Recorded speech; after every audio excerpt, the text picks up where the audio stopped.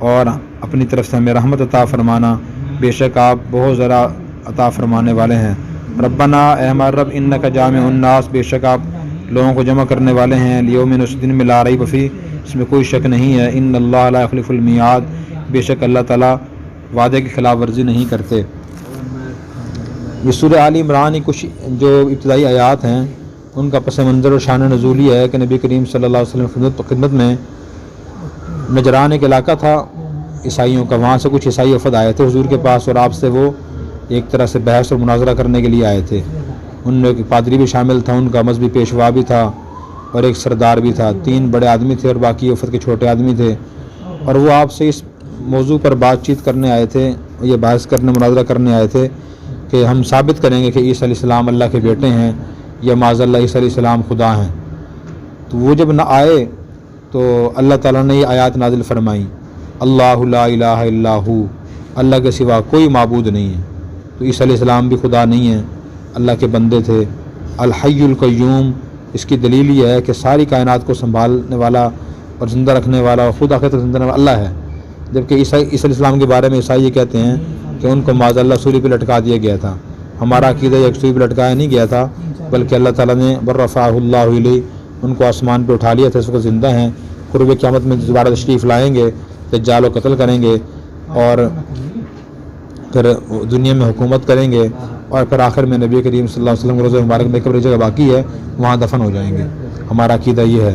فرمایا کہ اللہ تو وہی ہے الحی جو خود بھی زندہ ہے اور آخر تک زندہ رہے گا، القیوم سب کو سنبھالنے والا ہے۔ اے عیسائیوں تمہارے عقیدے کے مطابق تو عیسیٰ علیہ السلام خود کو سنبھال نہیں سکے، اور تمہارے عقیدے کے مطابق ان کو اصولی پہ چڑھا دیا گیا۔ جو آدمی اصولی پہ چڑھ جائے خود کو نہ سنبھال سکے وہ مخلوق کیا سنبھالے گا، وہ خدا کیسے ہو سکتا ہے۔ پھر اس کے بعد اللہ تعالیٰ نے فرمایا کہ اللہ تعالیٰ نے آپ یعنی نبی کریم صلی اللہ علیہ وسلم پر یہ کتاب قرآن کریم نازل کی ہے اور یہ بالکل حق سچ پہ مشتمل ہے۔ جن واقعات کی اطلاع دی گئی ہے، جن احکام کا حکم دیا گیا ہے وہ سارے سچے اور حق ہیں۔ مصدق لما بین یدیہ اللہ تعالیٰ کی یہ کتاب اپنے اس پہلی کتاب کی تصدیق کرنے والی ہے۔ پہلی کتاب کون سی تھی؟ انجیل تھی، حضرت عیسیٰ علیہ السلام پہ نازل ہوئی تھی۔ اللہ نے انجیل میں نازل فرمائی تھی، تورات میں نازل فرمائی تھی۔ قرآن کریم نازل ہونے سے پہلے اپنے وقت میں انجیل لوگوں کے لیے ہدایت کا ذریعہ تھی، پھر اس کے بعد جب انجیل آ گئی تو پھر انجیل لوگوں کی ہدایت کا ذریعہ تھی۔ وانزل الفرقان اللہ نے فرقان نازل کی ہے۔ فرقان سے مراد قرآن کریم بھی ہو سکتا ہے اور فرقان سے مراد حق و باطل فرق کرنے والی چیزیں بھی ہو سکتی ہیں۔ بعض مفسرین نے فرمایا اس سے مراد انبیاء علیہ السلام کے معجزات ہیں کہ اللہ تعالیٰ معجزہ دیتے ہیں جس سے اہل ایمان سمجھ جاتے ہیں کہ واقعی یہ شخص اللہ کے نبی ہیں اور یہ کوئی جادوگر نہیں ہے، معاذ اللہ کوئی جادوگر نہیں ہے اور کوئی اور آدمی نہیں، عام آدمی نہیں ہے۔ پھر فرمایا کہ جن لوگوں نے اللہ کی آیات کا انکار کیا ان کے لیے سخت عذاب ہوگا۔ اللہ تعالیٰ سخت انتقام لینے والے بھی ہیں۔ تو اللہ تعالیٰ صرف غفور رحیم نہیں ہیں، انتقام لینے والے بھی ہیں۔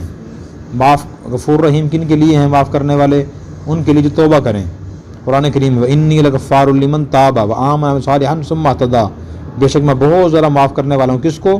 اس کو جو توبہ کرے، وآمن ایمان لے آئے، وعمل صالحا نیک اعمال بھی کرے، اس کو اللہ تعالیٰ معاف کرنے والے ہیں۔ یہ بات اچھی طرح ذہن نشین کر لیں۔ اور جو لوگ ایمان نہیں لاتے یا ایمان لے آتے ہیں اس کے بعد پھر اچھے اعمال نہیں کرتے، گناہوں میں مبتلا رہتے ہیں، ان کے لیے کیا فرمایا؟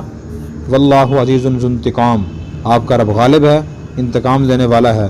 ان بطش ربک لشدید بیشتر رب کی پکڑ بڑی سخت ہے، وہ قہار بھی ہے، وہ جبار بھی ہے، وہ اس کی ساری صفات ہیں یہ، اور ہر صفت اپنے موقع پر ظاہر ہوتی ہے اور کام کرتی ہے۔ پھر اس کے بعد فرمایا کہ اللہ تعالیٰ پر زمین و آسمان میں کوئی چیز مخفی نہیں ہے، ہر چیز اللہ کے سامنے ہے، کوئی چیز مخفی نہیں ہے۔ ہمارے دلوں میں جو راز آتے ہیں وہ خیالات آتے ہیں ان کو اللہ جانتے ہیں۔ واللہ علیم بذات الصدور قرآن کریم میں ہے نا کہ اللہ دل کے رازوں سے واقف ہیں۔ جو خیال ابھی 1 سال کے بعد ہمارے دل میں آنا ہے ہمیں تو معلوم نہیں ہے، اللہ کو پہلے سے معلوم ہے۔ پھر اس کے بعد فرمایا کہ هو الذی یصورکم فی الارحام کیف یشاء اللہ جو چاہتے ہیں ویسے تمہاری شکل صورت بناتے ہیں ماں کے رحم میں، اور یہ بھی اللہ کی عجیب کاریگری ہے۔ دنیا کی جتنی مشینیں بنتی ہیں وہ آنکھوں کے سامنے بنتی ہیں، کھلے ماحول میں بنتی ہیں، کوئی مشین دیکھ لیں آپ، کپڑا سینے والی مشین ہے، دھونے والی مشین ہے، قیمہ نکالنے والی مشین ہے، پنکھا ایک مشین ہے، جتنی مشینیں وہ سامنے بنتی ہیں، ہاتھ وہاں استعمال ہوتے ہیں، لیکن بندہ جو بنتا ہے، جاندار جو بنتا ہے ماں کے رحم میں، وہ کس سے بنتا ہے؟ پانی سے بنتا ہے۔ خلق من الماء کل شیء حی، اللہ نے ہر جاندار کو پانی سے پیدا کیا ہے۔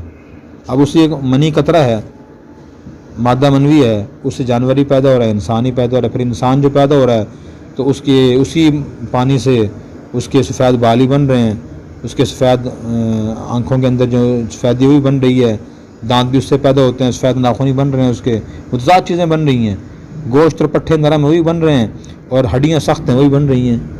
اچھا کان ہی بن رہے ہیں، اس سے ناک ہی بن رہے ہیں، آنکھیں ہی بن رہی ہیں، ہونٹ ہی بن رہے ہیں، زبان بھی اس سے بن رہی ہے، زبان گوشت کا ٹوکڑا ہے، اس میں اللہ نے بولنے کی طاقت رکھ دی، کان جانا بھی گوشت ہے، اس میں سننے کی طاقت رکھ دی، ہاتھ بھی گوشت ہے، اس میں پکڑنے کی طاقت رکھ دی۔ حیران کن چیز نہیں ہے، آنکھ بھی ایک گوشت کی طرح کی ہے، وہی پانی سے پیدا ہوئی ہے، اس میں اللہ نے دیکھنے کی طاقت رکھ دی ہے۔ دماغ بھی ایک اسی پانی سے پیدا ہوا ہے، تو سوچنے کی صلاحیت رکھ دی۔ سب کی شکلیں پھر الگ الگ ہیں، شکل و صورتیں سب کی اعضاء کی الگ الگ ہیں، پھر لوگوں کے رنگ الگ ہیں، کسی کوئی رنگ کالا ہے، کوئی سفید ہے، کوئی سرخ ہے، کوئی گندمی رنگ کا ہے، کسی کا قد بہت بڑا ہے، کسی کا قد بہت چھوٹا ہے، تو شکلیں ایسے اللہ نے ایسی بنائی ہیں، پوری دنیا میں 2 آدمی ایسے تلاش نہیں کر سکتے آپ جن کی 100% شکل ملتی ہو، 100% شکل نہیں ملتی۔ اب چہرہ تھوڑی سی جگہ ہے، وہ تھوڑی سی جگہ میں اللہ تعالیٰ نے اتنے انقلابات برپا کیے کہ 2 آدمی شکل 100% جیسے نہیں ملتی نا، کوئی بہت بڑی جگہ نہیں ہے، یہ اللہ کی کاریگری ہے۔ صنع اللہ الذی اتقن کل شیء، یہ اللہ کی کاریگری ہے۔ اور فتبارک اللہ احسن الخالقین، بابرکت ہے وہ ذات سب سے بہترین پیدا کرنے والی ہے۔ تو شکلیں کون بناتا ہے؟ اندر اللہ بناتا ہے۔ کسی کی شکل کو دیکھ کے آدمی اس پہ اعتراض نہ کرے کہ آپ کو تو اس کا ناک ایسا ہے، اس کا رنگ ایسا ہے، اس کی شکل ایسی ہے، یہ اللہ کے بنائے ہوئے ہیں، اس پہ اعتراض نہیں کرنا چاہیے۔ نہ اپنی شکل سے انسان ناراض ہو کہ اللہ مجھے اتنا خوبصورت پیدا کیوں نہیں کیا، ایسا کیوں کیا؟ اللہ نے جو بنایا وہ ٹھیک بنایا ہے، اور انسان کو خوبصورت بنایا ہے۔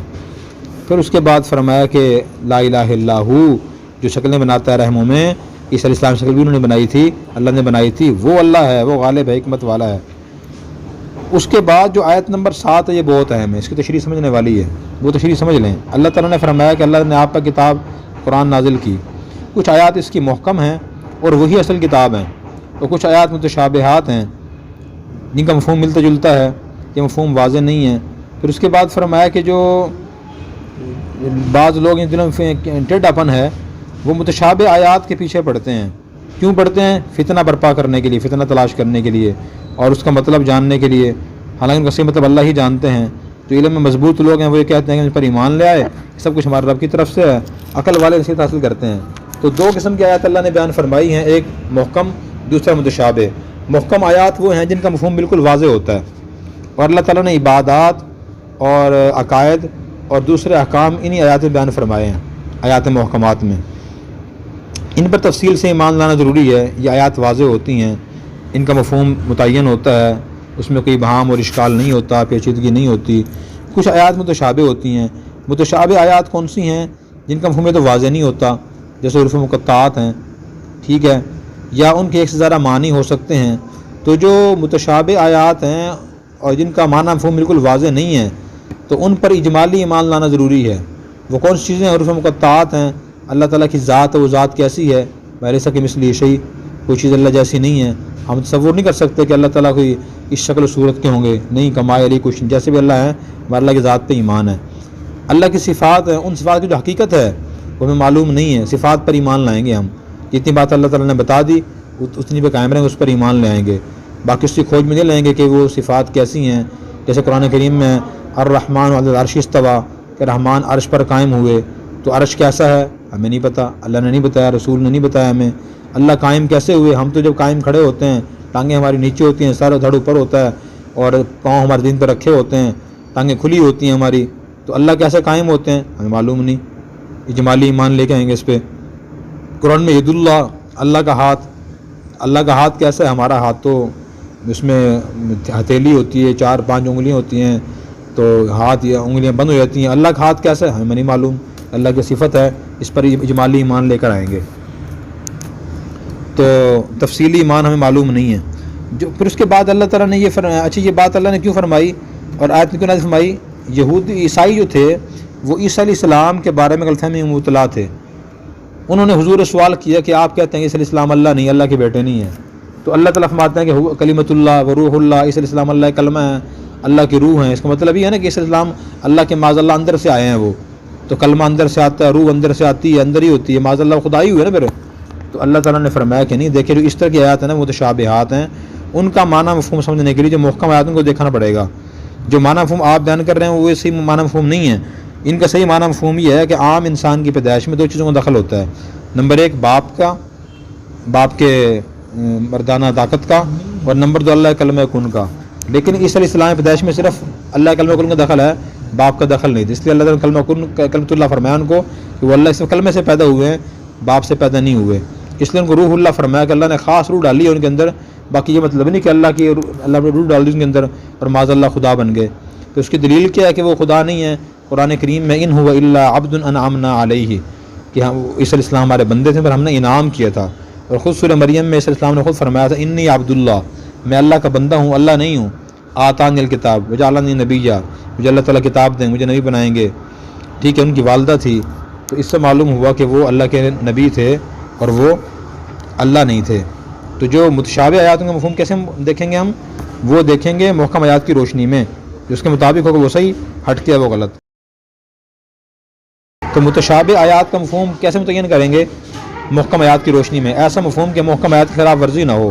جو متشابہ آیات کا مفہوم محکم آیات کے خلاف ہوگا وہ قابل قبول نہیں، وہ منظور نہیں ہوگا، اور وہ غلط ہوگا، وہ صحیح نہیں ہوگا. تو اللہ تعالیٰ نے پھر اس کے بعد فرمایا جن لوگوں کے دل میں کجی ہے نا اور ٹیڑھا پن ہے، وہ جان بوجھ کے محکم آیات کو چھوڑ کے متشابہ آیات کے پیچھے پڑتے ہیں، انہی مصروف رہتے ہیں وہ، جبکہ ان پر مصروف رہنے کا حکم نہیں ہے. اب جو مقطعات ہیں اللہ نے نہیں فرمایا کہ آپ ان کا معنی تلاش کرنے کی کوشش کرو. اگر ان کا معنی جاننے کی ضرورت ہوتی اللہ خود ہی بیان فرما دیتے، اللہ کے نبی بیان کر دیتے. تو یقینی معنی کسی نے بیان نہیں کیا، یقینی معنی بیان کرنا غلط ہے. باقی کچھ جو ہے نا وہ اندازاً اور احتمالی معنی مفسرین نے بیان کیے ہیں، حتمی معنی بیان نہیں کیے. تو وہ بیان کر سکتے ہیں شاید اس کا معنی یہ ہو، شاید اس کا معنی یہ ہو. یقینی معنی اللہ کو ان کے معلوم ہے. اس میں ہمارے لیے سبق بھی ہے. آج بھی ہمارے بہت سے مسلمان نا دین کی جو اختلافی مسائل میں پڑے رہتے ہیں ہر وقت.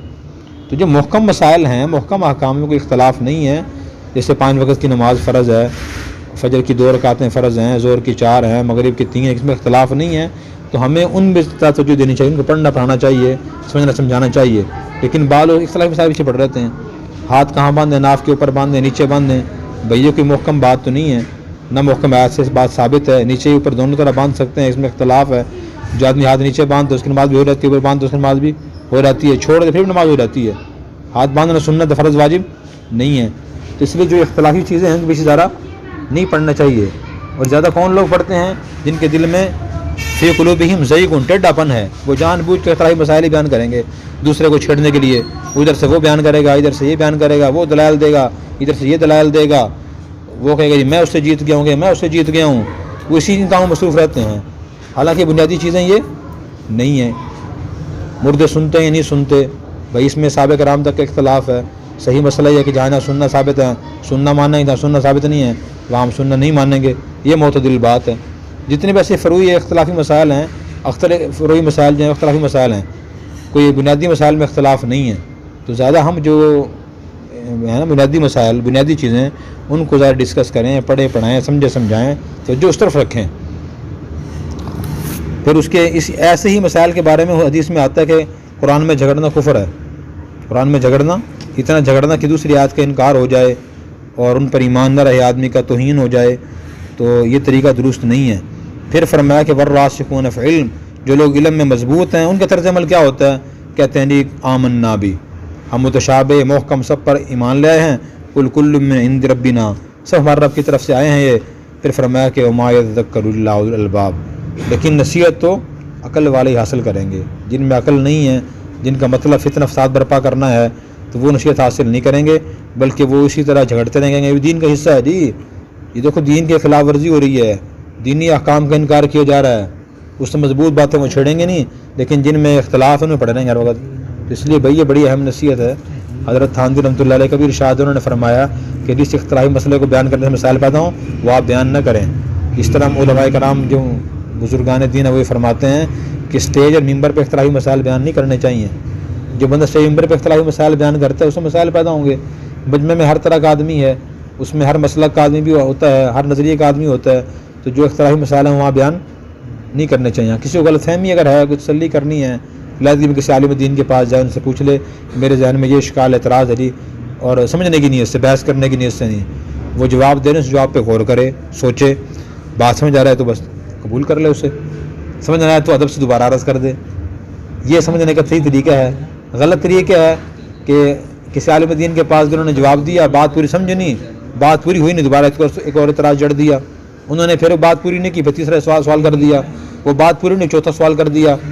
یہ اس انداز کیا بتاتا ہے کہ بندہ لڑنے جھگڑنے کے لیے آیا ہے کہ سمجھنے کے لیے نہیں آیا.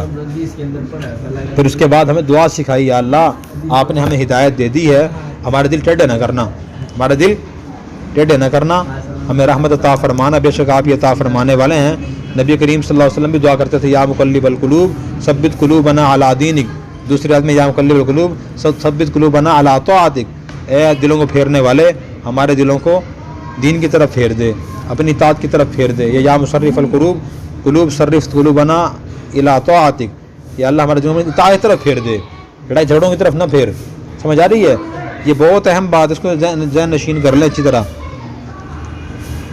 کہ جو اختلافی مسائل میں زیادہ آپ مبتلا نہ ہوں. جو متفق علیہ مسائل ہیں ان کی طرف آئیں. قرآن کریم میں بھی آگے آ رہا ہے اسی صورت میں, قل یا اہل الکتاب تعالوا الی کلمۃ سواء بیننا وبینکم, اہل کتاب تم ان باتوں کی طرف آ جاؤ اور ہم سے معاہدہ کر لو جو ہمارے ذہن میں مشترک ہیں, متفق علیہ میں اختلاف نہیں ہے, ہم آپس میں معاہدہ کر لیتے ہیں لیکن عمل کریں گے ہم. اور آپ کو بھی اللہ جہاں بیان کرنے کا موقع دے تو کون سے مسائل بیان کریں گے آپ؟ اختلافی مسائل. دوسرے مسئلہ کا ہم سے اختلاف ہے, کوئی بات نہیں سنے گا آپ کی, اور یہ بات نبی کی تعلیمات کے بھی خلاف ہے. پیچھے حدیث آپ نے پڑھ لی ہے, نبی کریم صلی اللہ علیہ وسلم نے جب معاذ اللہ کو یمن بھیجا, حضرت معاذ کو, ان کو ہدایت دی تھی کیسے دین سکھانا ہے. آپ نے یہ فرمایا تھا کہ آپ اہل کتاب کی قوم کے پاس جاؤ گے, سب سے پہلے ان کو دعوت دینا کہ وہ گواہی دیں کہ اللہ کے سوا کوئی معبود نہیں. فَإِنْهُمْ أَطَاعُوا لَكَ, اگر وہ اس بات میں آپ کی بات مان لیں, پھر انہوں نے کہنا کہ وہ گواہی دیں کہ محمد اللہ کے رسول ہیں. فَإِنْهُمْ أَطَاعُوا لَكَ, اگر وہ اس بات میں آپ کی اطاعت کریں, پھر انہیں کہنا کہ اللہ تعالیٰ نے تم پر دن رات 5 نمازیں فرض کی ہیں. اگر وہ تمہاری اس بات میں اطاعت کر لیں اور عمل شروع کر دیں, پھر انہیں بتانا کہ ان اللہ فرض علیکم الصدقہ, یا زکوٰۃ تم میں اللہ نے زکوٰۃ فرض کی ہے, تؤخذ من اغنیائکم وترد علی فقرائکم, تمہارے مالداروں سے لی جائے گی, تمہارے غریب لوگوں کو دی جائے گی. تو آپ نے دین پھیلانے کا, سیکھنے سکھانے کا, دیکھیں یہ طریقہ بتایا ہے کہ دین سیکھنے کا طریقہ یہ ہے, سکھانے کا طریقہ یہ ہے. سب سے پہلے جو دین کے فرائض واجبات ہیں ان کی دعوت دی جائے, ان کو سکھائے جائیں, وہ سیکھے جائیں. یہ سب سے پہلے آپ سیکھیں, بتائیں میں ہاتھ کہاں بند ہوں, نماز میری سینے بند ہوں یا ناف کے نیچے بند ہوں, میرا فیضان کروں یا نہ کروں, یہ بنیادی چیز نہیں ہے, وہ فرض ہی نہیں ہے. سمجھ آ رہی ہے؟ تو یہ طریقہ ہے دین سیکھنے سکھانے کا. پھر اس کے بعد فرمایا ربنا انک جامع الناس لیوم لا ریب فیہ, اے ہمارا رب بے شک آپ قیامت دن لوگوں کو جمع کریں گے, اس میں کوئی شک نہیں ہے, اور بے شک آپ وعدے خلاف ورزی نہیں کرتے, اس دن ہمیں رسوا نہ کرنا. ٹھیک ہے, ہمارا ایمان اللہ اٹھائیں گے. دعا یہ ہے کہ اللہ تعالیٰ ہمیں اس دن نیک لوگوں کے ساتھ اٹھائیں. اللہ تبارک و تعالیٰ قرآن کریم سمجھ کر عمل کرنے کی توفیق عطا فرمائے. اور اگر آپ نے ابھی تک ہمارا چینل سبسکرائب نہیں کیا تو فوراً سبسکرائب کیجئے, ساتھ ہی بیل آئیکن پر کلک کریں تاکہ مزید آنے والی ویڈیو ہے وہ آپ کو وقت پر ملتی رہیں.